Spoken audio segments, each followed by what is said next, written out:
about being close to the fight and having a safety-first approach on sparring and not taking unnecessary risks in fights of this magnitude. But I'm devastated for Tyson Fury. There's nothing we can do. The boxing community has been harsh to Tyson Fury in the run-up to this match.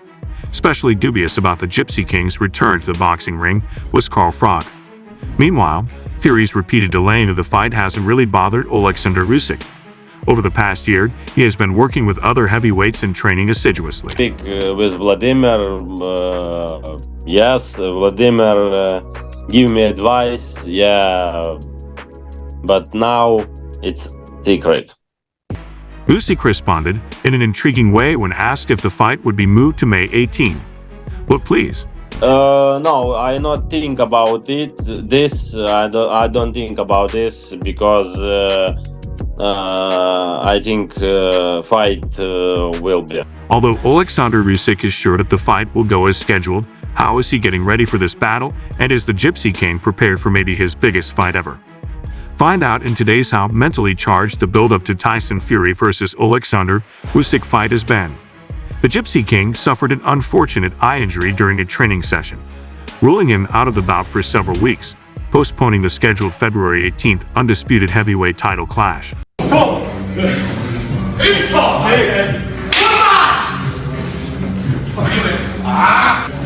Good shit. Many attacked the current WBC heavyweight champion after that, claiming he was deliberately avoiding this fight. After all, Fury battled against former UFC heavyweight champion Francis Ngannou, who was making his boxing debut, in one of the most embarrassing moments of his career only a year ago. The Gypsy King seemed obviously unfit and unprepared for the fight as the Predator downed him for the first time in his career. Many were so dubious about the undisputed heavyweight fight happening and believed Fury was getting close to the end of his career. How have you caught yourself like that?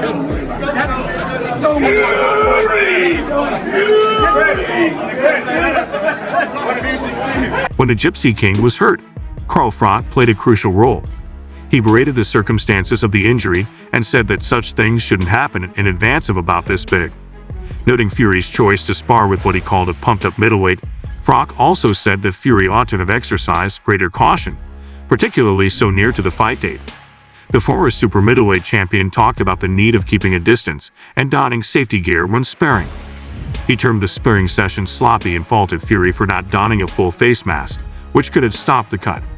He said that top champions like Floyd Mayweather and Canelo Alvarez had avoided such mishaps by meticulous preparation. Hey! The greatest show on earth has begun here in Saudi Arabia! The boxing community and the spectators who were looking forward to the battle could clearly feel Frog's disappointment.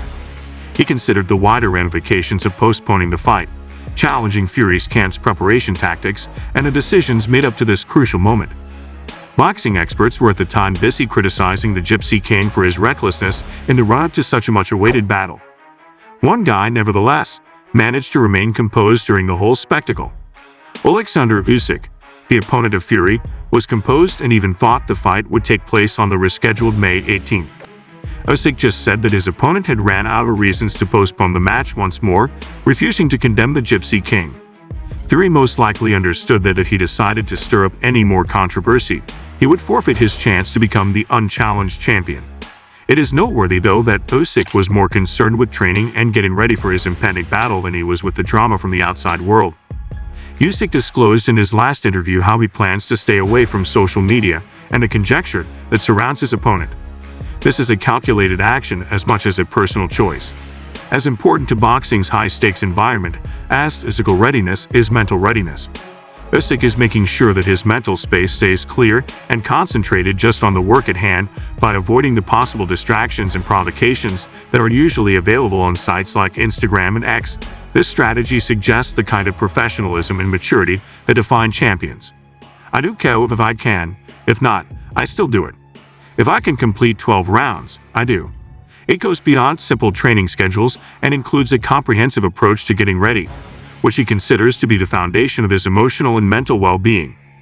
A fighter who values keeping a strong body in addition to a healthy mind and soul is one who has a balanced lifestyle. Usyk readiness on the inside as much as the outside challenges rage and quiet. It seems as though Usyk is declaring, I am here ready, focused, and unflinching. Next step, what is it?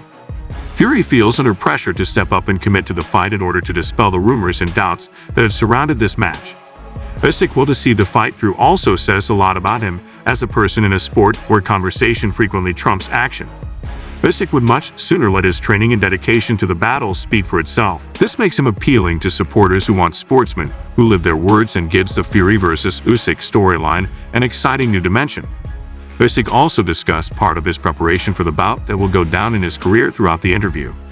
Usyk disclosed that he trains with fellow heavyweight from Ukraine, Vladimir Klitschko.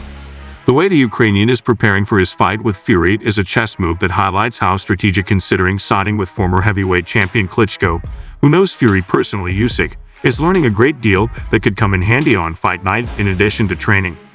A special case study addressing the psychological and physical aspects of taking on the Gypsy King is 2015 defeat to Fury. With this partnership, Usyk is indicating that he will stop at nothing to win.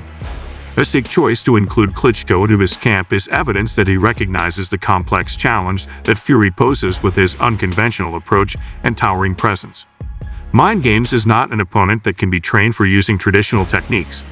With his vast experience and analytical approach to boxing, Klitschko offers a plethora of tactical expertise that can assist us unravel Fury's intricate jigsaw. This collaboration is about learning Fury's strengths and limitations more deeply than it is about physical conditioning.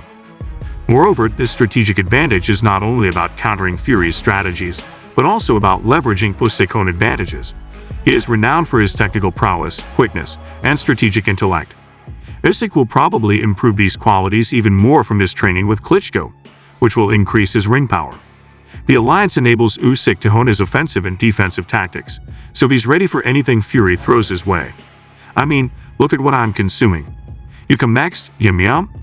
Usyk explained in another interview why he is fighting the Gypsy King in this particular battle. In a leaked TNT Sports face-to-face interview, he remarked, "I have been training for this fight for a few years now, ever since he defeated Vladimir." Boxing fans have been busy projecting this bout lately, with many taking sides in it. He seems healthy from this. You know, people don't say that about Tyson Fury all that frequently, but he looks athletic and healthy. You understand? He is rather much like myself, as I mentioned. While we won't ever be Covent CLA models, you can be fit. One can be, you can be. Healy Foster, in a recent interview, went into great length about the impending clash. Tyson Fury is in fantastic physical shape, as underlined, and his athletic appearance, a big departure from his typical bulkier build, suggests that Fury has been training hard for the bout. He also emphasized Fury's professionalism, demonstrating a great degree of dedication to this stylistic matchup with little acts like donning a mask to prevent infection before the bout. Clark thinks Usyk won't dodge facing Fury. Against certain expectations, he said Usyk would try to establish his presence early on and take the middle of the ring, dispelling the idea that he would fight defensively. Usyk should not flee, Clark said, but rather engage Fury sufficiently to win his respect by showcasing his strength and dexterity. Matt Macklin offered Boxing Social an incisive review of the fight as well. Highlighting the competitive aspect of the fight, he acknowledged Usyk's challenge while nevertheless expressing faith in Fury's skills. Macklin pointed out that Fury may have underappreciated his last opponent, which resulted in a less than impressive performance that he doesn't anticipate repeating against Usyk. How does seeing the conflict approaching affect your thinking? You're as good as your previous bout, boxing fans or any supporters of any sport, and you may be rather foul. Fury looks to be in great physical shape for the fight, Macklin noted, which he thinks could affect the result. He considered how the battle was seen to be considerably closer now that Usyk had defeated Joshua on successive occasions.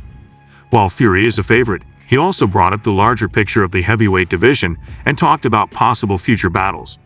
Macklin conjectured on Fury's career's ramifications should the fight go south. He wondered if a convincing win by Fury would make a quick rematch with Usyk unnecessary and maybe pave the way for a much-awaited fight versus Joshua.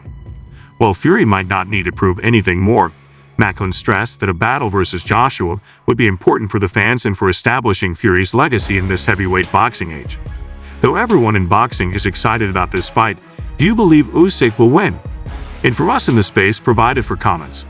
Recall to like and subscribe to the channel. To ensure you never miss out on like this, turn on the bell for the newest alerts. We appreciate your watching, and see you in the next one.